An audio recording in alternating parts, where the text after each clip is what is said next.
guys, road trip. O, diba ang ganda ng mga nadadaanan namin? Super nice.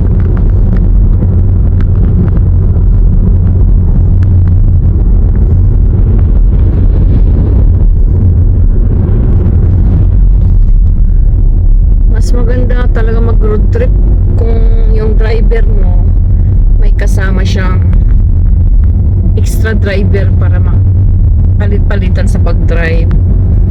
Kasi kawawa kung mag-isa lang. Gaya namin ngayon, nakailang hinto kami.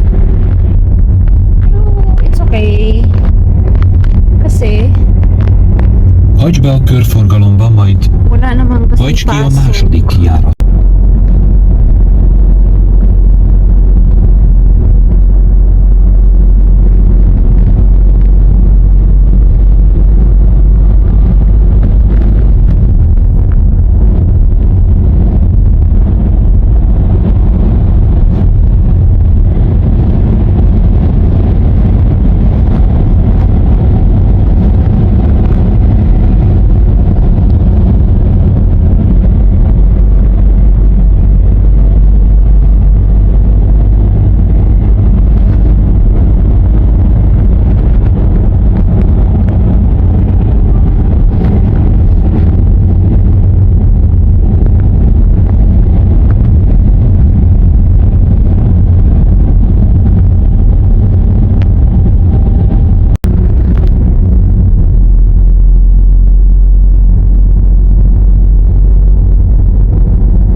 Go.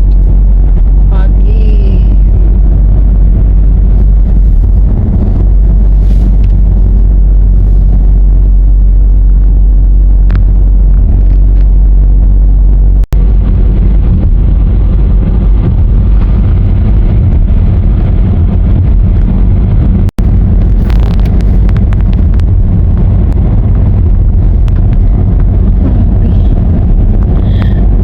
What a nice bridge. And then the mountain. Perfect.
So guys, pangatlong hotel na pala to namin. Simple lang. Ayan.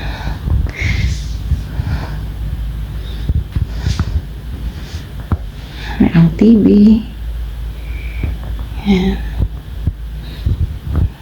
Tapos ito yung bed. So iba-ibang araw, iba-ibang hotel yung tinutulugan namin. Kasi iba-ibang lugar yung pinuntahan namin guys. Ito naman yung CR. So hindi ko na lang yung ipapakita kasi nga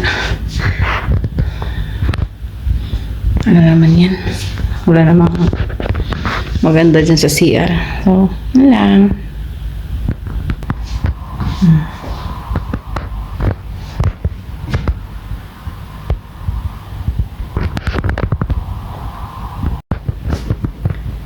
Alam niyo ba guys, napakaganda ng Italy. Kaya kayo, kung nasa Pilipinas kayo at mapanood niyo po yung aking video, kahit magkano yung i-offer dyan sa Pilipinas, makapunta lang kayo sa Europe. Kasi marami ng opportunity dito. Marami ng agency na pwedeng pag-applyan para maka-cross country kayo na walang mga placement. Kung merong pa Denmark, merong pa Ireland, pa Norway, pa Germany, pa Czech Republic. Basta makapasok lang kayo sa Europe. So, ano bang mga country na madaling pasukin sa Europe? So, ang Slovakia at saka yung Hungary. Madali po siyang pasukin ngayon. Albania, Lithuania, napakadaling pasukin ngayon. Kaya, kung ano man yung i-offer, grab nyo na guys. Kasi pag nandito na kayo sa Europe, madali na lang makalipat ng company. Madali na lang lumipat sa ibang country na malaki ang mga sahod. Yun lang.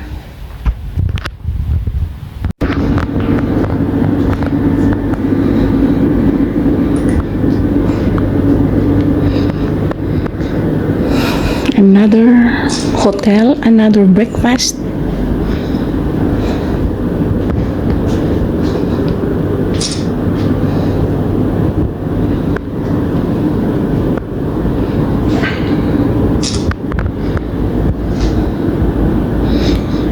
Kami pa yung nauna dito guys.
Karon diri sa Viennes Church guys.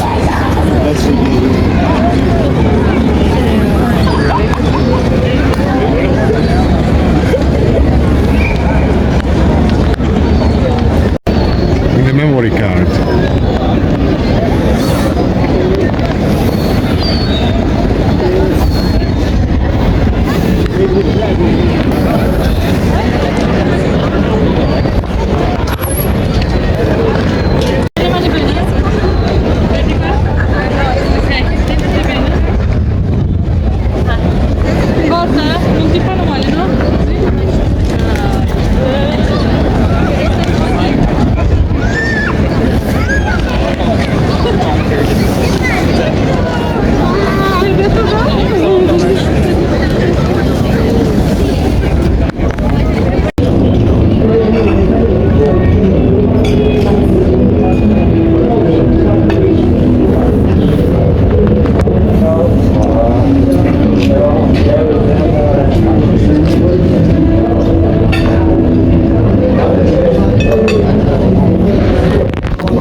Grabe.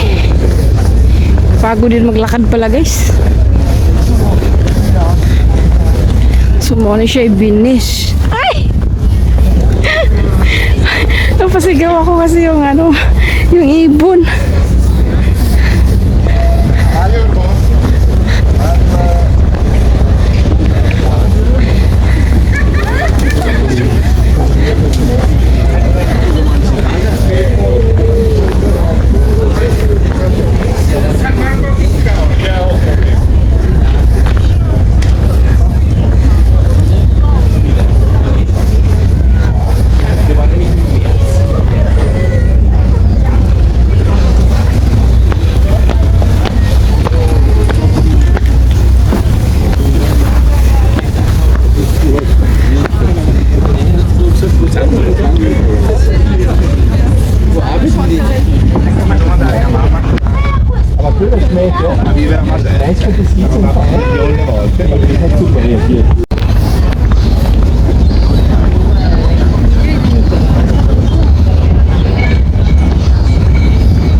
Sa mga nasa Pilipinas naman, yung mga nag-a-apply pa, tuloy-tuloy lang kayo, try lang kayo ng try hanggang makahanap kayo ng mga agency na tatanggap sa inyo kasi swerte-swerte lang din yun. Merong mga agency na walang placement pero ang kalaban mo naman dyan napakadami. Parang suntok sa buwan din na makahanap ka ng agency na walang placement. Although makahanap ka, kaso lang sobrang dami yung aplikante. Kaya yung mga nag-a-apply, wag po kayong mawala ng pag-asa, no? Kahit naman may linding yung mga ibang agency, kung legit naman, mabayaran nyo rin naman yan. Kasi dito naman sa Hungary, nasahod pa rin naman kayo ng 40-50 sa Philippine peso. Eh hindi mo naman yan makikita dyan sa Pilipinas sa regular na trabahante lang, di ba? Kung ordinaryong trabahante lang, di mo makikita yung 40,000 to 50,000. So, magandang opportunity na rin yun dito sa Hungary. Kaya, wag na lang tayong mamili. Ang importante, guys, makapasok kayo sa Europe. Kasi pagdating ng Europe, marami ditong opportunity. Pero wag naman kayong mag-run away agad kasi syempre masisira din yung masisira din yung agency na ina-applyan nyo, masisira din yung ibang Pilipino, yung mga susunod dyan sa inyong company. O di kaya yung employer nyo ayaw nang kumuha ng mga Pilipino kasi nadala na sa mga nagra-run away. Kaya dito guys, i-enjoy nyo muna yung company na napasukan ninyo. Magtiis muna kayo ng 2 years. Tapos pag nag-extend, tapos mag-apply na kayo. Ngayon kung matanggap kayo sa ibang country, tsaka kayo mag-resign. Ganun lang. Basta tapusin nyo muna yung 2 years nyo. Para walang masabi yung employer. Ganun. Maganda rin naman dito sa Hungary guys. Kasi libre naman lahat ng tirahan, wifi. Yun nga lang, yung wifi, magagamit mo lang siya pag nasa accommodation ka. Pero yung kasi, malaking bagay na yun, libre ka sa tirahan. Kasi sa ibang country, ikaw ang magbayad sa accommodation mo eh. Samantalang dito sa Hungary, sagot ni employer yun. Tapos yung ibang company pa dito, nagbibigay sila ng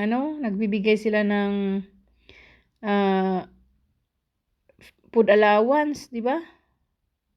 Tapos wala ka ng problema sa kuryente, tubig kasi sila na rin ang magbabayad pati sa transportation mo.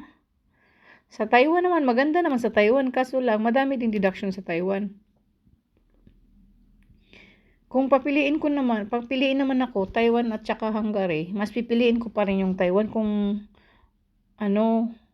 bata pa ako, hindi ko pa na-reach yung 12 years ko. Pero pag once na na-reach ko na yung 12 years ko,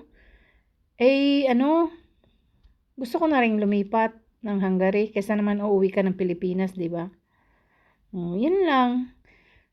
Sinishare ko lang din yung mga na-experience ko, tapos yung mga ibang tanong din dito kasi mostly marami na rin nagtatanong sa akin dito dahil nga nag-vlog ako, di ba? So, yun. Ang ma-advise ko lang, yung mga nasa Pilipinas, huwag kayong mawala ng pag-asa. Apply lang kayo ng apply, guys. Kasi, baka one day, kayo naman na makapunta dito sa Italy, oh. Sobrang ganda ng Italy, guys. Yung Italy, hindi mo ng isang linggo lang na pasyal. Kulang eh. Kasi sa isang lugar pa lang, 2 to 3 days, yung isang lugar na yan, yun, pwede mo nang libutin. Tapos, ibang part pa ng Italy, di ba? Hindi kaya ng isang linggo. Kaya, yun, step by step muna. Baga, nandito ka ngayon sa Venice, Italy, o sa next naman, pupunta ka ba ng Milan? Tapos sa next naman, pupunta ka ba ng Roma, di ba? So, wala. Ini-inspire ko lang kayo guys na magtiyaga pa rin na magtiyaga at kunting tiis din sa pag-a-apply, kunting tiis sa pagpila-pila, sa interview, kasi ganun talaga, dadaan talaga tayo dyan pag gusto mo talaga magiging OFW. Kaya pag ikaw naman ang siniswerte, nandito ka na sa abroad, tibayan mo yung loob mo, dapat meron kang mataas na pasensya sa mga ugali ng mga kapwa nating kababayan na sila lang din ang magda-down sa iyo. Siya lang din ang magmamarites. Kaya, ayun. Maranasan mo yan dito. Ma-encounter mo yan dito sa abroad yung kanya-kanyang ugali ng tao. Dito mo ma-encounter yan, guys. Basta, isa lang talaga masasabi ko, tiwala lang sa sarili. Kasi yung kapwa mo kababayan, yan lang din ang maghihila sa iyo pababa eh. Kasi takot yung mga yan eh. Takot masapawan. Alam mo yung iba parang mga anak na may-ari ng mga company. Alam mo yun? Parang sila yata, baka iniisip nila sila yata yung pagmamanahan ng kayamanan ng kumpanya. Yung iba pa dyan, sip-sip sa mga kasamahan ng mga lokal. Oh. Sus, marami na ako na-encounter na ganyan guys. Kaya yan, maigi pa yung magsarili ka na lang kaysa makapag ka sa mga plastic na kasamahan mo. Kaya yun, pakisama pero huwag magtiwala. Iba yun eh. Makisama ka pero huwag ka magtiwala. Isa lang talagang pagkatiwalaan mo kundi sarili mo lang. Sobrang ganda talaga ng Italy guys. As you can see guys, Snow Mountain. Tapos dinagdagan pa nila ng ano yan, parang fake naman yata yung iba dyan na snow. Kasi dinagdag nila dyan eh. Huminto kami dito guys, kasi na-amaze ako sa ano ba. Puro na kasi puti yung mga nakita namin. Kaya ayun, napahinto kami tuloy. Yan. Buti na lang, pag sinasabi kong hinto tayo, yung busing ko, mabilis din sa alas 4. Kaya sa susunod na mga pupuntahan namin guys, i-share ko pa rin sa inyo. Hindi ko naman ano na iniinggit kayo, ganyan. Kumbaga, gusto ko lang din maipakita na gaano kaganda yung ano, gawa ni Lord, 'di ba? Kasi ang paggawa-gawa ko ng video nito guys, pang ano ko lang to eh, pang remembrance. Kasi pag tumanda na tayo, hindi naman tayo makakalakad ng mga ano, 'di ba? So, meron tayong titingnan-tingnan mga memories natin. Kaya kung may wala na tayo sa mundo, yung mga apo natin, yun, meron silang mapanood na mga video na ginagawa ko, 'di ba? Kaya yun, maganda pa rin yung mag-video-video ka, upload ka lang. Kasi ano yan eh, pang remembrance. Mga memories mo kasi yan. O, 'di ba? Sobrang ganda ng Italy, eh. Yun. Ito pala guys, pauwi na kami. Tapos ito po yung mga nadadaanan namin, oh. Sobrang ganda ng ano, nature. Tapos sobrang nag-yellow pa kasi guys. Nag-i-snow pa kasi. Ayan. Bali nag-ano kami. Nag road trip lang kami nito guys. Actually, ang plano talaga namin dito guys. Punta kami ng Switzerland. Eh ngayon, naiwan yung passport. Kaya ayun, napadiretso kami ng Italy. Kasi mahirap sa Switzerland pag pumasok ka eh. Kailangan mong dalhin yung passport mo. Eh at least dito sa Italy, wala, dire-diretso lang. Ni wala nga checking yung border. 'Di ba? Sana ano ma-inspire kayo sa mga pinopost kong video. Kasi ang haba ng video ko guys, sinadya ko talaga tong hindi ko putol-putulin. Kasi nga para gusto kong i-share na makita nyo rin kung gaano kaganda yung ginagawa ni Lord sa Italy. Oh, 'di ba? Ang ganda. Yan. Ito po yung border ng ano, Italy to Vienna.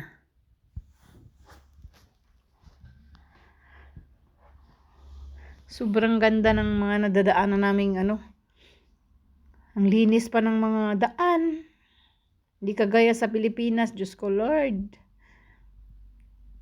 Kaya kayo guys, dasal, tiwala sa sarili. Magdasal talaga kayo kay Lord kasi kung wala kayong dasal, kung kinakalimutan nyo siya, wala talagang mangyayari. Kaya dapat huwag niyong kalimutan si Lord guys kung saan man kayo magpunta, lalo na yung mag-apply kayo. Dapat kasama nyo talaga sa puso nyo, kasama nyo talaga yan. Kasi wala talagang ibang tutulong kundi si Lord lang at saka yung sarili mo. 'Di ba? Ako, sinong mag-aakala na makapunta ako ng Italy, makapunta ako ng Europe? Eh, sa hirap ng buhay namin dati, Diyos ko po. Bata pa lang kami, nagtitinda lang kami ng barbecue. Yung batang nagtitinda ng barbecue ngayon, nasa Europe na. Ah, 'di ba? Kaya walang imposible talaga kay Lord, guys. Ang dami kong pinagdaanan sa buhay. Tapos, ngayon nandito na ako. Kasi kung ano eh, na ngayon ko lang naisip na ang dami kong problema dati. Tapos, ngayon binigyan ako ng magandang opportunity na makapunta dito sa Europe. Kaya siguro ako binigyan ni Lord ng maraming problema. Kasi tinetest niya ako kung gaano ako katibay. Kasi may plano pala siya na ilayo ako sa Pilipinas. Ilayo ako sa pamilya ko. Kasi sobrang layo na ng Europe, guys. Hindi sa panaginip. Hindi ko man to pinangarap dati na pumunta ng Europe. Pero wala, napunta ako dito. Alam niyo ba, guys, pumunta ako dito ng Hungary. Hindi nga ako wala akong idea sa Hungary. Basta ang sabi lang ng agency sa amin nun, sa Hungary ka na lang namin ilagay kasi hindi pa crowded. Kasi Poland sana yung in-applyan namin eh. Sabi ng agency, maganda doon sa Hungary kasi ka-open pa lang. Wala kaming idea na ang Hungary pala. Ito, ganun pala yung Hungary. Pero wala. Nandito rin yung nandito rin pala yung swerte ko, di ba? Kung hindi ako nag-Hungary, hindi ako nakapunta ng Italy. Hindi ako nakapunta ng ibang country. Ang dami ko na rin napuntahan, guys. Kaya masasabi ko talaga, alam niyo ba, ang Europe, ang ganda talaga ng Europe. Hindi nyo lang hindi lang yung mga nakikita yung mga famous, meron pang mga magaganda. Kasi ang dami pang lugar dito sa Europe na magaganda talaga siya. Mostly kasi ang natin, 'di ba, parang na sa utak natin yung France, yung sa Eiffel Tower, tapos yung sa Spain naman, yung sa tawag nun, yung Sagrada Familia. Basta yung mga famous lang, pero ang dami pa palang magandang guys, magandang puntahan sa Europe. Yun yung mga gusto kong puntahan, yung mga hindi masyadong sikat pero maganda. Kasi masyado nang sobrang dami ng parang napaka-known na ng mga di ba? Yung Switzerland. Pero pangarap ko pa rin makapunta ng Switzerland, guys. Pero alam nyo ba, itong travel na to, papunta na talaga sana kami ng Switzerland. Kaya lang, naiwan yung passport. Kaya ayun, napunta na lang sa Italy. So, maybe next time, punta tayo ng Switzerland. Tingnan natin, guys. Kung ipagkaloob ni Lord, why not, di ba? Basta magdasal lang tayo na maging okay ang lahat. Wala tayong maging problema sa health natin. Dasal lang tayo, dasal. Kasi wala talagang wala talagang makakatalo kay Lord. Kaya, yun. Pasalamat talaga ako kay Lord, no? Na binigyan ako ng opportunity na makapunta dito. Kaya, yun din yung pangarap ko sa anak ko, guys, na makapunta siya dito. Kaso lang, yung anak ko ayaw. Pero sabi ko sa kanya, magugustuhan mo rin dito. Pwede ka siguro, ayaw mo naman dito tumira, mag-tourist ka muna. Tingnan mo lang dito. Siguro ma-homesick din siya, guys, kasi first time din niyang malayo sa lola niya. Kaya, ayun, hindi ko siya pinipilit. Pero one time, nagsabi na rin siya na gusto niyang pumunta dito. Pero itatry muna niya mag-tourist. So, gagawa kami ng paraan na makapunta dito yung anak ko. Siguro pagkatapos ng ng school niya. Kasi, nag-aaral pa kasi siya ngayon, guys, sa college. So, yan lang, napadaldal ako, guys. Biruin mo nga naman kasi, sa haba ng video na to, guys, kailangan ko na lang mag-voice over. Para naman hindi boring yung video ko. Pakinggan nyo na lang din, no? At saka thank you pala sa mga nanonood ng aking YouTube. Thank you so much sa inyo. Napapagod na rin akong guys, mag-upload na mag-upload. Kaya, kung ma-check nyo yung YouTube ko, ang tagal ng hindi ako naka-upload. Actually, itong video na to, guys, nung December pa to. Ano nga na ngayon? March na, mag-April na, ngayon ko palang na-edit kasi tinatamad na ako, guys. Kaso naman naboboring ako kaya naisipan kong mag-edit na nga lang ako, i-upload ko na nga lang yung mga video ko kasi sayang din hindi ko ma-upload. Tsaka full na yung memory ko, guys. Kaya kailangan ko na talaga mag-delete ng mga video, no? Kaya yung mga video ko, bago ko i-delete sa phone ko, dapat naka-upload na siya sa YouTube. Kasi sayang talaga kung ma-delete. Di ba? Parang investment din to eh. Sa mga lugar na mga gusto mong puntahan, ang gaganda ng mga view. Tapos i-delete mo lang na hindi mo na-upload, kaya ayun. Yun ang napag-isipan ko, i-upload ko na nga lang kasi sayang din, 'di ba? Yun lang guys, no? Sana ma-inspire kayo at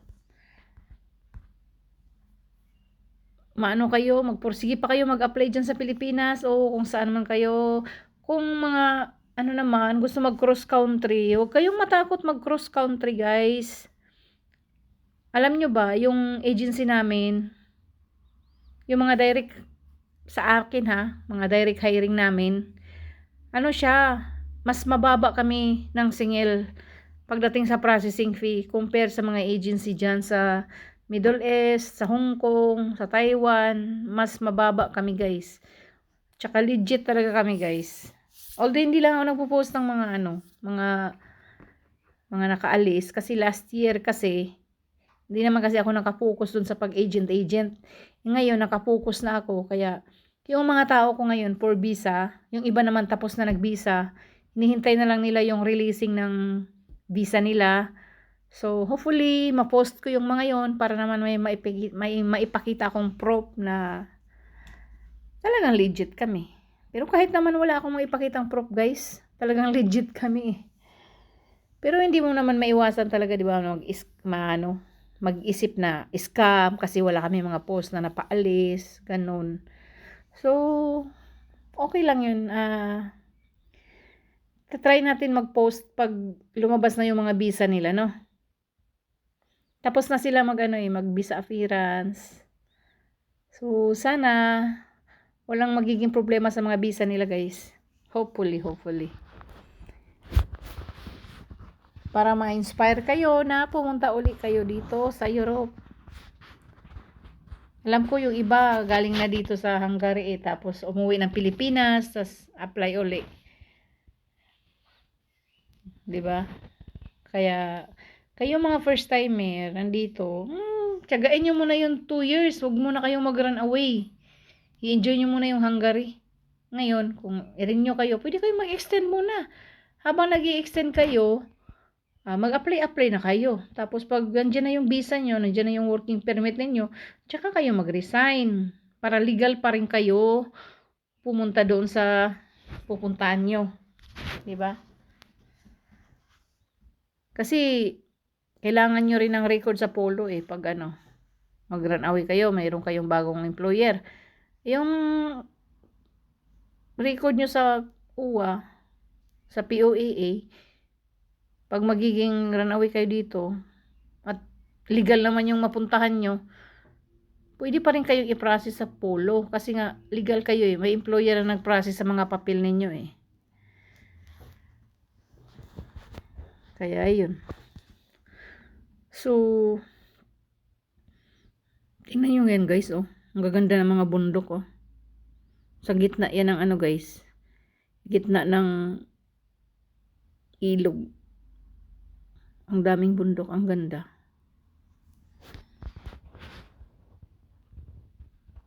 Itong video na to guys, nung December pa to. Ngayon ko lang talaga to ngayon ko lang talaga siya na-upload. Kaya, yun. Sobrang tinatamad na ako guys kasi wala kasi akong time guys kasi nung December nag-Italy kami. Tapos nung January umuwi ako ng Pilipinas. Isang buwan ako doon mahigit. Kaya wala rin akong wala talaga akong time mag-edit. Tapos busy rin ako pagdating sa Pilipinas. Kaya nung pagbalik ko, bumalik kasi ako katapusan na ng February. Isang buwan mahigit din ako doon. Kaya ngayon lang talaga ako nagka-time na i-edit. Kasi wala rin akong ginagawa dito sa bahay Pati nga yung mga ko sa Facebook guys, yung mga pang reels, hindi na rin ako naka-upload. Sobrang busy ko. So, balik tayo sa mga video natin,